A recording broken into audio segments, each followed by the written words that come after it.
Chris Hipkins. Thank you very much, Mr Chairman. Mr Chairman, I'm happy to take my first call for the night on the Royal Society of New Zealand Amendment Bill. I think this might be the first opportunity I've had to speak on any of the guts of the bill, the main parts of the bill. I had an opportunity to speak on the commencement clause previously. Just as a slight aside, when I was on my way here this evening, I did mention to somebody that I was going into the House this evening to debate the Royal Society of New Zealand Amendment Bill, and they wondered whether, in fact, I would spend the evening talking about the wedding in Pippa Middleton, and I had to explain to them that, in fact, it was an entirely different topic than what they thought it might have been. This clause 5, deals with the interpretation of the word humanities in particular. Subclause 2, section lists down what's covered by humanities, and I, as a social scientist, am quite interested in this idea that we are incorporating into the Royal Society, which has dealt with science, and we are incorporating into the Royal Society's mandate the humanities. I'm interested also in the Select Committee's change, because the first part of this definition was to read that humanities includes English and other languages. And the Select Committee has made that decision that it is in fact only definition is to be shortened to simply languages. So, of course, English is a language and therefore will be covered by that.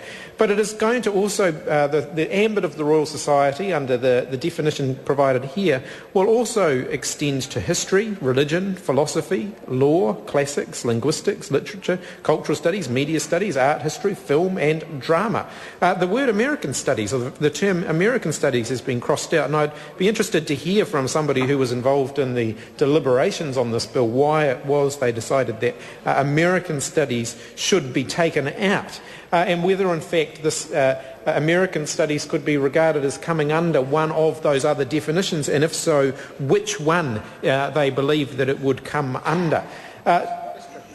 History, well, it could well come under history, but it could come under a number of other areas as well, because I guess it depends which part of American studies we were referring to. It could come under any number of these other things. Now, the reason I went through the list is because I'm a passionate believer in the value of science, but I also believe that science can lend an awful lot to the humanities. And there are always going to be issues around the definition of humanities, around the definition of science. I myself, Mr Chairman, am a political scientist.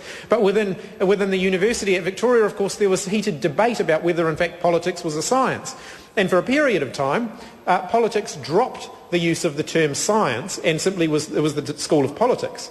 And then many years later reinstated the use of the phrase, the term science into political science. Now, one could argue that in fact politics fits within the definition of humanities rather than within the definition of a science.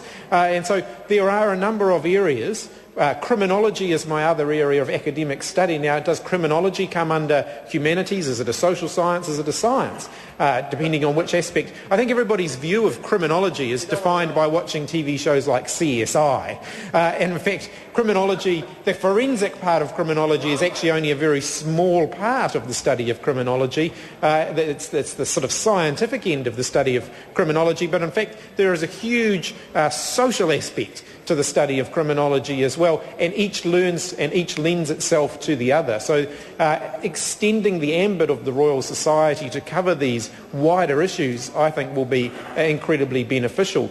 The Royal Society of New Zealand has a very important role to play in New Zealand in the pursuit of ideas, of research, and the dissemination of ideas. And I don't think it should be limited purely to a narrow definition of science.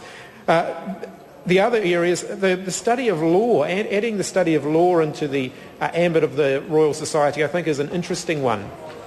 Because, of course, there are many other bodies that study our laws and study our statute books. I'm not convinced, actually, whether in fact we should have law in the definition of humanities, whether in fact that's something that we want the Royal Society to be focusing on, law in relation to some of the other things that come under the definition, law in relation to history or to maybe languages, literature, but not necessarily the law in itself. I'm not sure that that would fall within what I think the ambit of the Royal Society should necessarily be. So to run through them again, the issues that are now being added to the ambit of the Royal Society, Mr. Chair, include Mr. Chair. Oh, you're still going? I'm still going for a little bit more.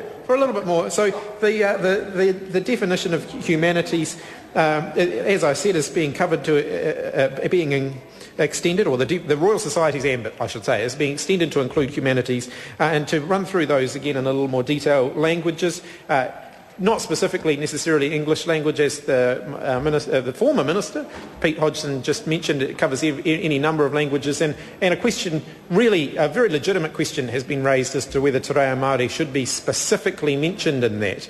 I think, as a New Zealander, that I would like to see te reo added in as a specific amendment, so that it's specifically mentioned in this. History is now being covered by the Royal Society as well.